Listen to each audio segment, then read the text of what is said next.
Hey guys, this is my first video. I hope that this what if goes well and you guys like it. Also be sure to check out the creator of this story down in the description, and don't forget to like and subscribe for more what ifs from me. In this story, Naruto and Kurama accidentally ends up in the past on the day of Naruto's birth, and they are forced to live their lives all over again, but they make the best of it to everyone else's extreme confusion. Alive, Monado and Kushina. Chapter 1. Naruto is reborn.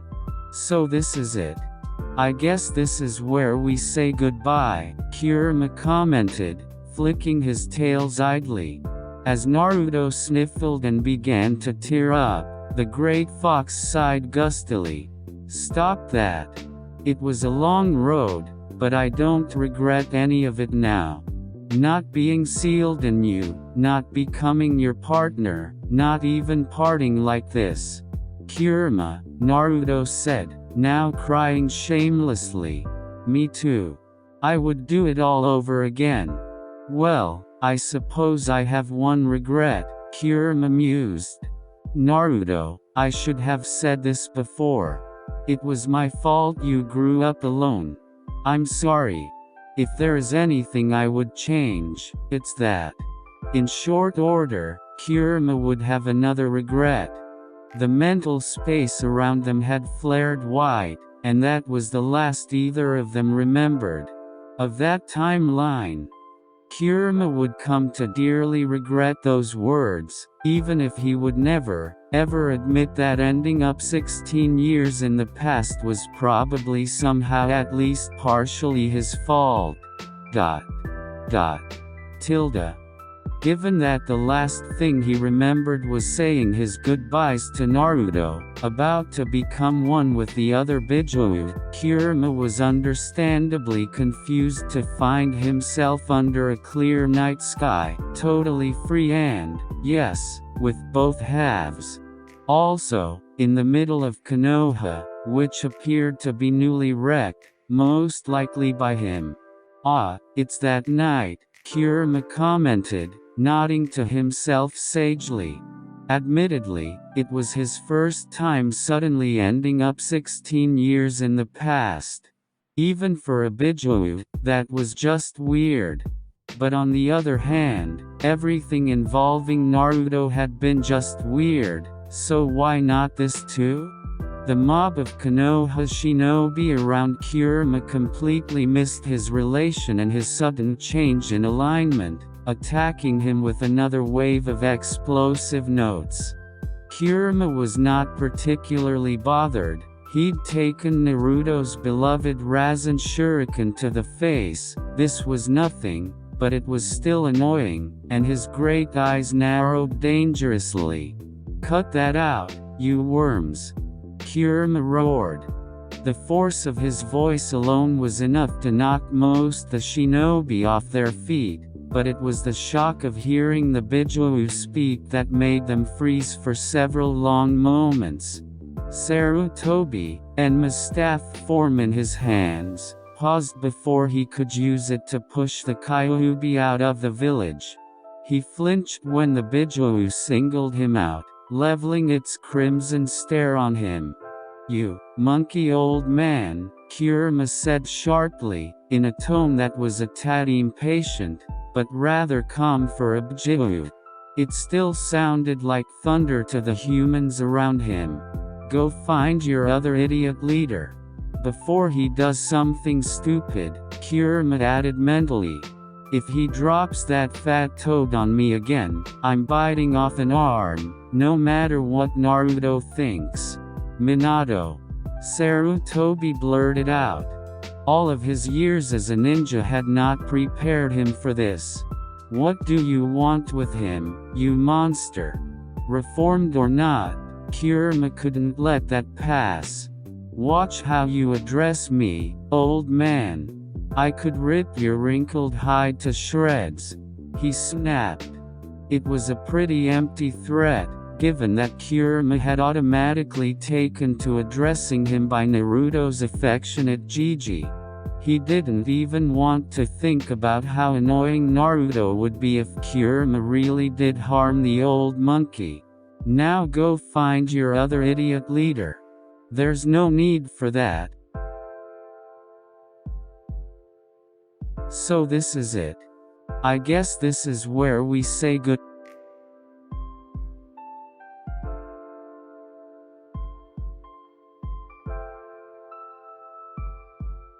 There's no need for that, Monado said calmly, flashing into sight next to Sarutobi. I'm here. Did you get him? Kurama asked. Even though he already knew Monado hadn't, Kurama reserved some hope for a positive answer.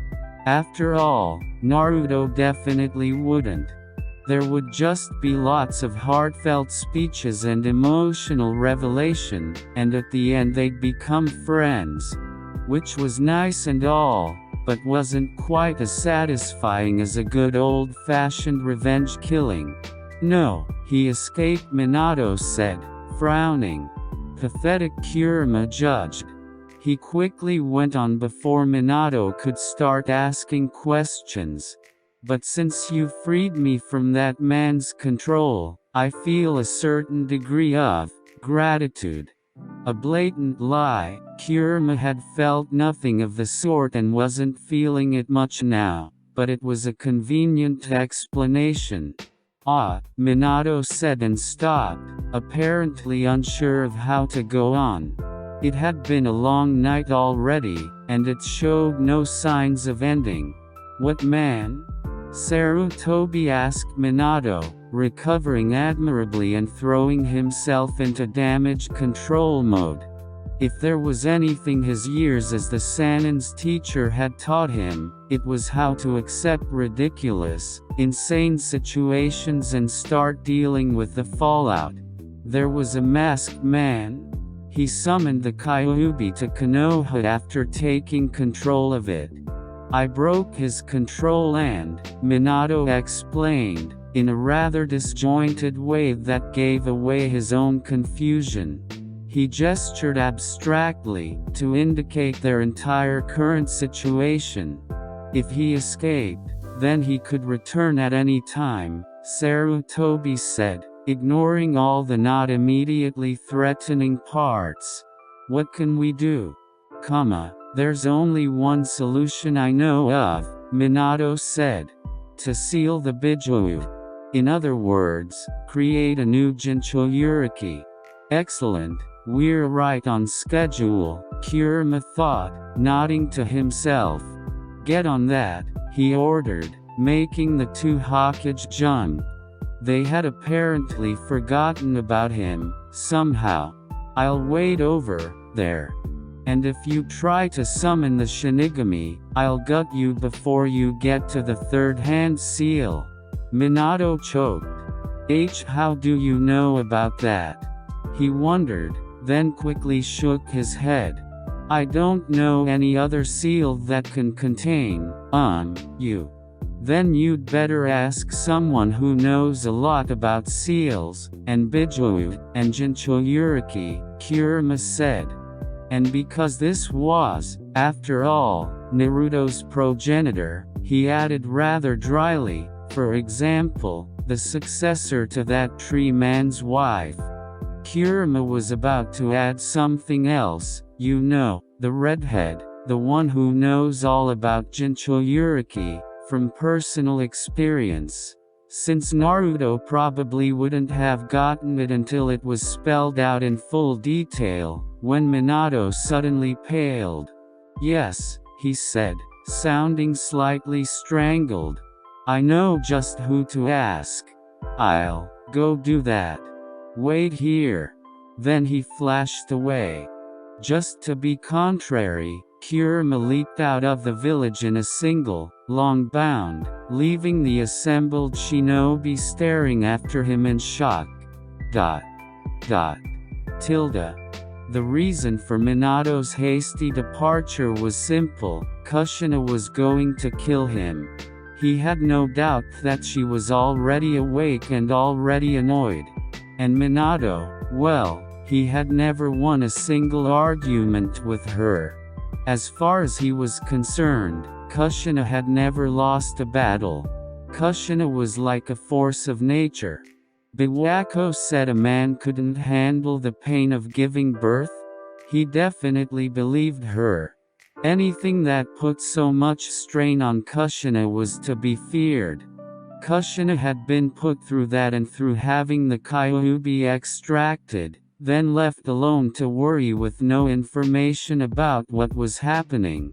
She was going to bite the head off whatever poor fool she laid eyes on first. And unfortunately that was going to be Monado, who was now going to ask her about how to seal a Bijou in their son.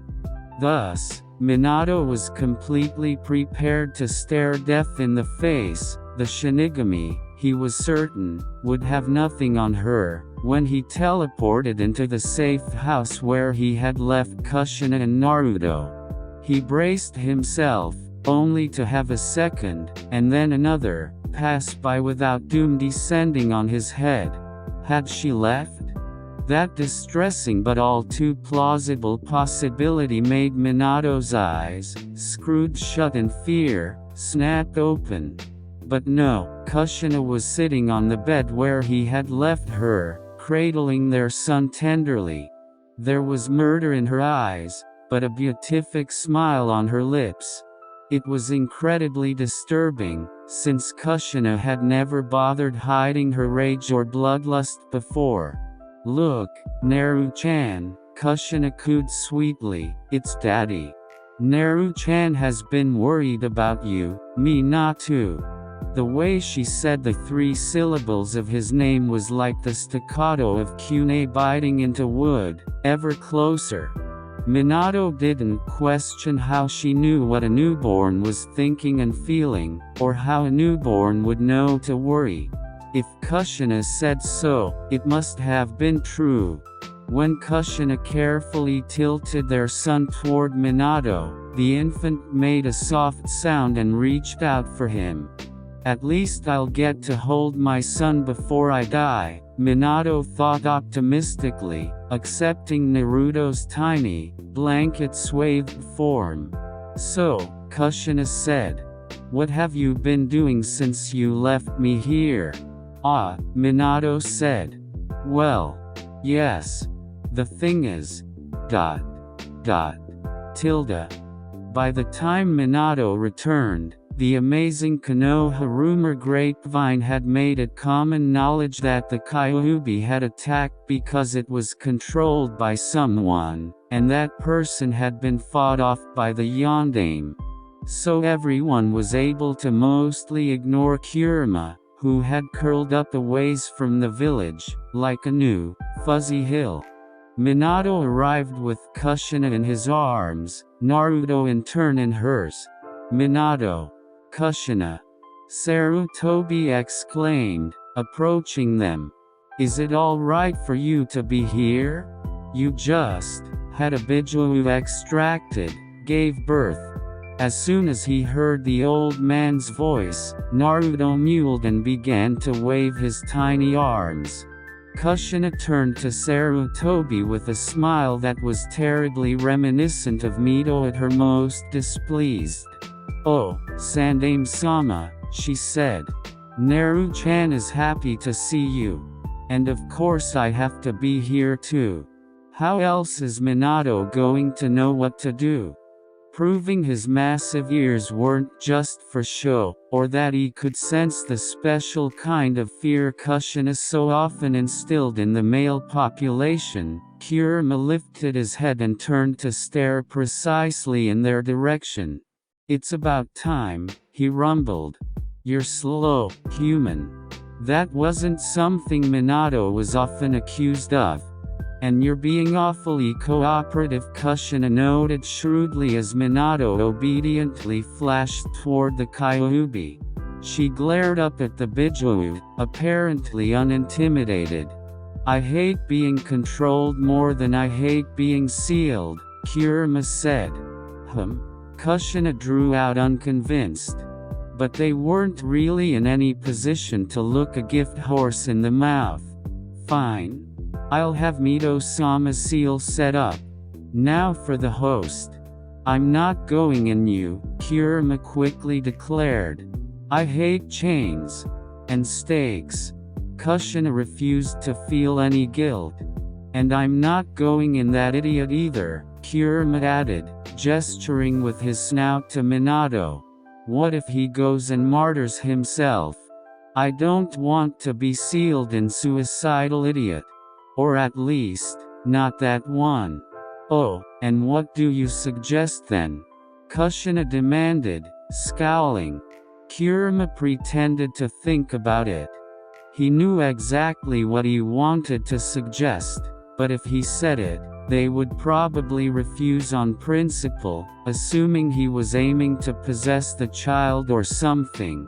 Monado opened his mouth to speak his opinion, only to be cowed into silence by Kushina's glare. She already knew what he was going to say, and she had made her views clear before. Baby Naruto chose that moment to gurgle happily and reach his stubbly arms toward Kurama. What? No, Naru-chan. You don't want that. Kushina tried to convince him. It's mean and probably has fleas. Mommy will buy you a nice kitty or a puppy, okay? Naruto stubbornly made grasping motions toward the Kyuubi. HMPH, I suppose the child will do, Kurama said with completely fake reluctance. He has your accursed blood after all. Kushina shot him a glare that said exactly how much she valued his opinion, -33. Naruto cooed, and her expression crumbled. Oh, I guess, Kushina caved. If that's what you want, Naru-chan. I see. So Naruto can beat even Kushina, Monado thought, nodding to himself in satisfaction. I knew he was amazing. He really can do anything. And that's how Naruto became the Kyuubi Jinchouriki once more. ... What the hell did you do? Naruto, teenage version, roared inside his mindscape. I should be asking you. Kurama roared back. This sort of thing only happens when you're around. What sort of thing? Ending up in the past. Naruto refused to back down. Fortunately, not being a physical existence, he didn't need to worry about lung capacity or sore throats. Cause the last thing I remember is you talking about how you regretted acting like that the night I was born, and the next thing I know we're on the night I was born. Now, of all times, you figure out how to think logically. Kurama protested. Naruto scowled at him, deeply unimpressed. The last thing I remember is going to join the other Bijou, to become one again, Kurama admitted grudgingly. And maybe, I was thinking about how I wished I could change the, whole killing your parents thing. They stared at each in silence. It's not so bad, Kurama grumbled, turning away and curling up a little. He could already feel a headache coming on. Not so bad? I'm a baby.